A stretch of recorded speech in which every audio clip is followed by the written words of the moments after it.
Nah, setelah beberapa hari, kota Madinah itu dikepung. Nah, sebenarnya ini pengepungan itu karena adanya parit yang digali sekelilingnya untuk menjadi benteng perlindungan bagi dirinya. Kaum muslimin memasuki suasana perang. Jadi Sa'ad bin Mu'az keluar membawa pedang dan tombaknya lalu berpantun, "Berhentilah sejenak, nantikan berkecamuknya perang, maut berkejaran, menyambut ajal datang menjelang." Dalam perjalanan dia berkeliling, nadi lengannya disambar oleh anak panah yang dilepaskan oleh salah seorang musyrik. Darah menyembur dari pembuluhnya dan segeralah ia dirawat untuk menghentikan darahnya itu. Jadi saat dia berkeliling pada saat perang itu, maka Sa'ad bin Mu'az ini terkena anak panah ya. Lalu didirikanlah kemah untuk merawat Sa'ad bin Mu'az. Sa'ad bin Mu'az ini berdoa pada saat itu, "Ya Allah, jika dari peperangan dengan Quraisy ini masih ada yang Engkau sisakan, maka panjangkanlah umurku untuk menghadapinya, karena tak ada golongan yang diinginkan untuk menghadapi mereka daripada kaum yang telah menganiaya Rasulmu, telah mendustakan dan mengusirnya. Dan seandainya Engkau telah mengakhiri perang antara kami dengan mereka, jadikan kiranya musibah yang telah menimpa diriku saat ini sebagai jalan untuk menemui syahid. Janganlah aku dimatikan sebelum tercapainya yang memuaskan hatiku dengan Bani Quraidah."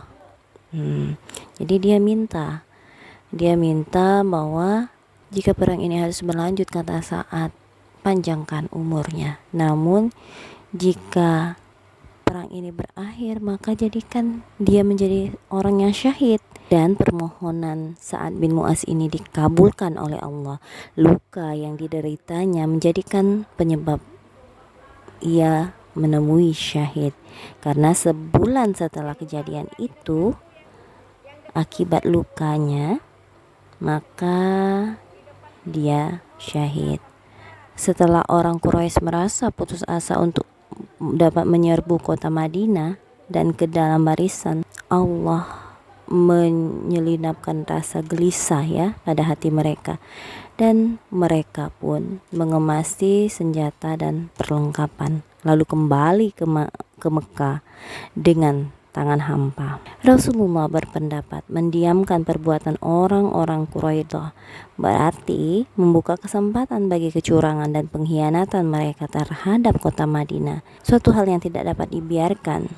Itulah sebabnya beliau mengerahkan sahabat-sahabatnya kepada Bani Quraidah itu.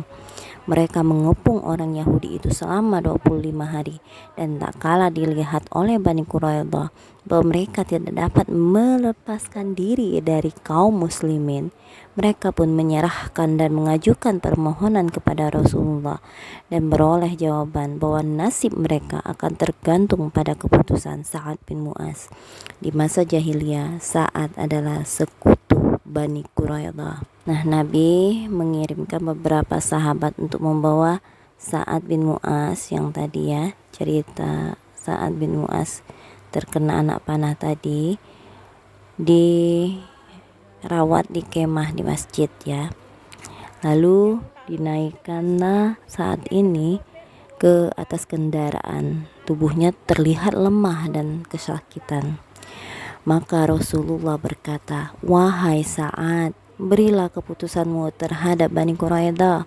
Dalam pikiran Sa'ad terbayang kecurangan Bani Quraidah yang berakhir dengan perang Khandaq dan nyaris menghancurkan kota Madinah serta penduduknya. Maka Sa'ad berkata, "Menurut pertimbanganku, orang-orang yang ikut berperang di antara mereka hendaknya dihukum dibunuh." Jadi orang-orang yang ikut berperang di perang Khandaq itu, pada orang-orangnya Bani Quraidah itu harus dibunuh. Perempuan dan anak mereka dijadikan tawanan. serta harta mereka dibagi-bagikan. Demikianlah sebelum meninggal hati Sa'ad telah terobati terhadap Bani Quraidah. Nah, apa yang terjadi pada perang itu menyebabkan Sa'ad menderita ya. Setiap jam itu terasa semakin parah. Pada suatu hari Rasulullah menjenguknya.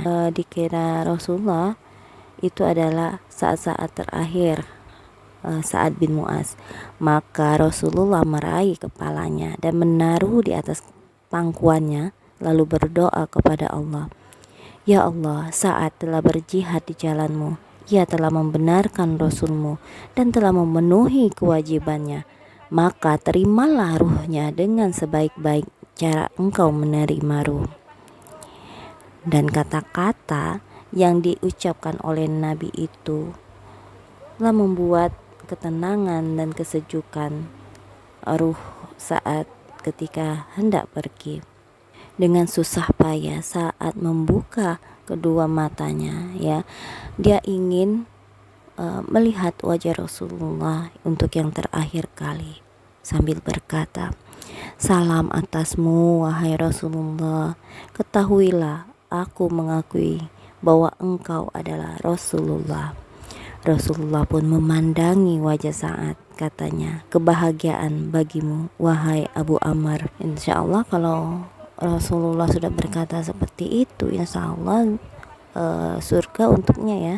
Berkata Abu Sa'id Al-Khudri, saya adalah salah seorang yang menggali makam untuk Sa'ad, dan setiap kami menggali satu lapisan tanah tercium oleh kami bau kesturi hingga sampai ke liang lahat. Tuh lihat, musibah kematian Sa'ad ini memberitahukan kepada kita bahwa kebaikan seseorang, apa yang dia lakukan selama dia hidup, maka Allah akan memberitahukannya ketika dia meninggal. Musibah kematian Sa'ad yang menimpa kaum muslimin terasa berat sekali, tetapi hiburan mereka sangat tinggi. Karena Rasulullah bersabda, sungguh arasy Tuhan yang Rahman bergetar dengan berpulangnya Sa'ad bin Mu'az. Masya Allah. Digambarkan oleh Rasulullah bahwa kejadian yang menimpa Sa'ad, kemudian kematiannya itu telah membuat istananya Allah, arasy Allah itu bergetar.